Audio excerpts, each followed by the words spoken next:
Chuck vs. the Colonel. Chuck vs. the Colonel is the 21st episode of Chuck's second season and the 34th episode overall. It aired on April 20, 2009. Chuck and Sarah go on the run in an effort to locate Chuck's father. At the Buy More, Morgan becomes a pariah among his coworkers after Big Mike's demotion. Main plot. The episode begins the morning after the previous episode. Chuck and Sarah head to the coordinates of Black Rock that Chuck flashed on, but arrive only to find an abandoned drive-in theatre. At Castle, Beckman promotes Casey to Colonel and orders him to bring Chuck and Sarah in dead or alive. Meanwhile, Ted demands Stephen finish the intersect by the next morning, or else he'll kill his family. Unable to return home because they are AWOL, Chuck and Sarah stop to spend the night at a motel. Unknown to them, Vincent has tracked their location. Rourke asks him to wait until the morning when the intersect should be finished before dealing with them. After being interrupted by Elliot and Devon while searching Chuck's room for clues as to where he and Sarah might have gone, Casey tracks a call placed by Chuck to the same motel. The next morning, Chuck and Sarah wake up in each other's arms and begin kissing, but are prevented from moving on to sex when Chuck discovers Morgan took his last condom. Chuck leaves to get one and is apprehended by Casey, but Sarah disables him and cuffs into a radiator in the motel room.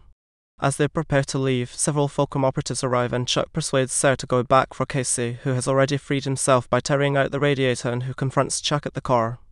Sarah is captured by Fulcrum, but Chuck rescues her by running them down with the car. Casey takes them back into custody. Stephen is tracking them, and as they pass the drive-in again, he leaves Chuck a message to 12 AM on a billboard, but Casey refuses to turn back and returns them to Castle, where they are placed in lockdown. Casey informs Beckman of the message, and she agrees to look into it. Casey's home alarm is tripped by Devon, and he hurries back to deal with him. Meanwhile, Chuck and Sarah are about to kiss again when a shot black at sea below disables the security and allows them to escape. They see Devon trapped in Casey's apartment on one of the monitors when power is restored and rush back home as well. Chuck and Sarah stop Casey from killing Devon and leave Casey tied up while they return to the drive-in to rescue Stephen. Beckman advises Casey that there's not enough time to rescue Stephen, so she has instead decided to order an airstrike to destroy the facility to prevent Fulcrum from gaining the intersect. Casey escapes and goes after the rest of his team. He joins Sarah in freeing Stephen before the airstrike arrives. However, they are captured by Vincent. Chuck is told to stay in the car, but when a large group of Fulcrum agents arrive, he realizes that Rourke is going to use the completed intersect to build an army, so he leaves to stop it. He encounters Rourke, who brings all the prisoners into the projection booth. Chuck warns Sarah and Casey to close their eyes, but Stephen tells Chuck to leave his open. He does as his father instructs, as Stephen had reprogrammed the intersect to remove the intersect data, not implant it. Before Rourke's men kill them, Air Force F-16s arrive and begin attack runs on the base. The Fulcrum agents scatter and the team escapes, taking the intersect with them. Back at Castle, Beckman commends Casey on rescuing Stephen, recovering the intersect, and destroying Fulcrum's operation, but he deflects her praise and covers for Sarah by saying it was her idea to pretend going rogue to flush out Fulcrum. Beckman clears Sarah of wrongdoing and announces their operation is over and Chuck is free to live out his life. Chuck tries to thank her, but she cuts the transmission. The episode ends with the battered Ted Rourke hitching a ride on a semi, headed for Ellie's wedding. Buy More. Morgan is on the outs with the rest of his co-workers after Big Mike was removed as sole manager by Emmett, who wants to make Morgan his assistant manager. Morgan initially refuses and tries to make things up to Big Mike. Eventually, he accepts the promotion from Emmett and tries to use it to control Emmett's power plays by protecting Big Mike and the rest of the employees. However, Emmett continues to force Mike to do menial tasks around the store. After he is ordered to install new registers, Jeff and Lester set off a bomb they found in Casey's locker inside a generator outside the store, which causes a temporary blackout throughout Burbank. Morgan is ordered to fire them. He tries to avoid doing so by asking the two to apologize, which they refuse to do. Anna confronts Morgan about why he takes their abuse and chides him about not having any dreams outside the Buy More. Morgan confesses that he dreams of being a Benihana chef in Hawaii. Emmett continues to pressure Morgan to fire Jeff and Lester, until finally Morgan decides to do the honourable thing. He asks Big Mike to take care of his mother, then in full view of everyone strips off his assistant manager's vest and green Buy More shirt and quits. He asks Anna to come with him to Hawaii as he follows his dream to train as a chef. He and Anna leave the store to the applause of all his co-workers. Family. Devon interrupts Casey's search of Chuck's room, but grows suspicious about his behaviour and Chuck's disappearance. He heads to the Buy More to ask Jeff and Lester if they've seen Chuck, and about Casey. The two break into Casey's locker and reveal that Casey has keys to Chuck's house and keeps logs of his doings at the store, as well as chloroform and other disturbing equipment. Jeff expresses admiration for Casey as a stalker. Going more concerned, Devon uses Casey's keys to break into his apartment, where he sees Casey's surveillance equipment, including the camera in Chuck's room.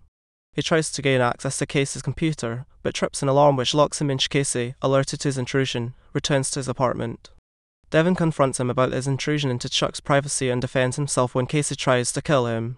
Casey gets back to his feet, but before he can finish, Devon off is ambushed by Sarah and Chuck. Devon insists on calling the police, but now that Devon has seen so much, Chuck reluctantly tells him that he is a high-profile government asset and Sarah and Casey are his handlers. Chuck asks for Devon to be awesome and to cover for him with Ellie. Devon is stunned, but he agrees to help. Later, when Ellie comes home and asks him about Chuck, Devon begins to panic. Ellie mistakes this as wedding jitters and orders him to remain focused. He begins to calm down as they prepare to leave for their rehearsal dinner, and this shows how that Chuck loves her and was just shaken up by their father leaving again. He asks her to trust Chuck, who finally returns home and apologizes, then brings Stephen in as their wedding present. As they all head out for the dinner, Chuck stops by Casey's apartment and asks him to come with them. Casey initially refuses, saying his mission is over, but Chuck tells him he's asking as a friend. Casey closes the door, but as Chuck turns to leave, he comes back out with several cigars in hand. Sarah then arrives as well, and Casey leaves them to talk. Chuck is unable to believe that it is real, but Sarah assures him it is, as she takes him by the hand. Production. Chuck vs. the Colonel addresses several major and minor subplots that have progressed throughout the second season. The season's main arc concerning the Fulcrum Intercept was resolved with the team successfully rescuing Stephen Bartowski and capturing the new Intercept computer. Chris Fedak and Josh Schwartz had previously indicated the episode would be a turning point in Chuck and Sarah's relationship, furthered by dialogue throughout the episode following them nearly having sex in the first part of the episode. Devon also discovered the truth of Chuck's secret life, first hinted at by comments made by Ryan McPartlin. The most significant development was the removal of the Intercept from Chuck's head, which dates to the beginning of the first season. Production details. Several references are made to previous episodes. Casey shooting Chuck's picture in his rogues gallery is in reference to Chuck vs. the first date in which she missed, and Chuck telling Devon not to freak out before revealing his role in government work is a reference to the pilot. This is the first appearance of the herder since it was destroyed in Chuck vs. the Best Friend. The episode did not establish if this car shared the same government modifications or if it was one of the store's other vehicles. Stephen Bartowski says yes Charles when Chuck tracks into the drive-in, referencing the quote from Chuck vs. the Intercept. Tron once again appears as a recurring theme when Stephen uses this as a code to attract Chuck's attention. Flashes. Chuck flashes on the license plate of the car driven by Vincent. Reception. Chuck vs. the Colonel has met with overwhelmingly positive reviews. Eric Goldman of IGN scored the episode a 9.5 out of 10, a series high alongside Chuck vs. Santa Claus, Season 3's Chuck vs. the Beard and Chuck vs. the Subway, Season 4's Chuck vs. the Cliffhanger, and Season 5's Chuck vs. the Kept Man and Chuck vs. the Goodbye. Goldman cited as the episode's only flaw the ease with which Casey went back on his refusal to help Chuck and Sarah and then cover for Sarah's desertion at the end of the episode. TV Squad praised the balance of the episode's action, humour, pop culture references and romantic subplots, and particularly cited the use of the drive-in theatre as a secret base. Alan Sepinwall cited the episode as all the reasons he enjoys watching Chuck. References to popular culture. Following on from the end of Chuck vs. the First Kill, the Buy More plot makes several references to The Godfather, particularly the scene between Big Mike and Morgan in the home theatre room. This episode carries on in the tradition of previous Chuck episodes in referencing Spies Like Us, which features a secret military base located underneath the drive-in theatre. Morgan carrying Anna out of the Buy More to the applause of his coworkers is a reference to the film An Officer and a Gentleman. The playground horse that is used as an entrance to Fulcrum's secret base is a reference to the opening scene in Sarah Connor's dream in Terminator 2, Judgment Day.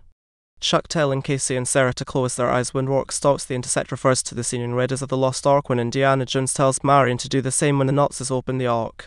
Rourke greeting the Fulcrum agents before activating the Intercept is played in the style of Steve Jobs' presentations, previously referenced in Chuck vs. the Dream Job. Rourke standing atop the movie screen asking the Fulcrum agents, "Can you dig it?" refers to Cyrus in the 1979 movie The Warriors. In his review of the episode, Alan Sepinwall compares the frequent abuse inflicted on Vincent to South Park's Kenny McCormick. The drive-in is called Starbright, which is a reference to Quantum Leap and the Starbright Project.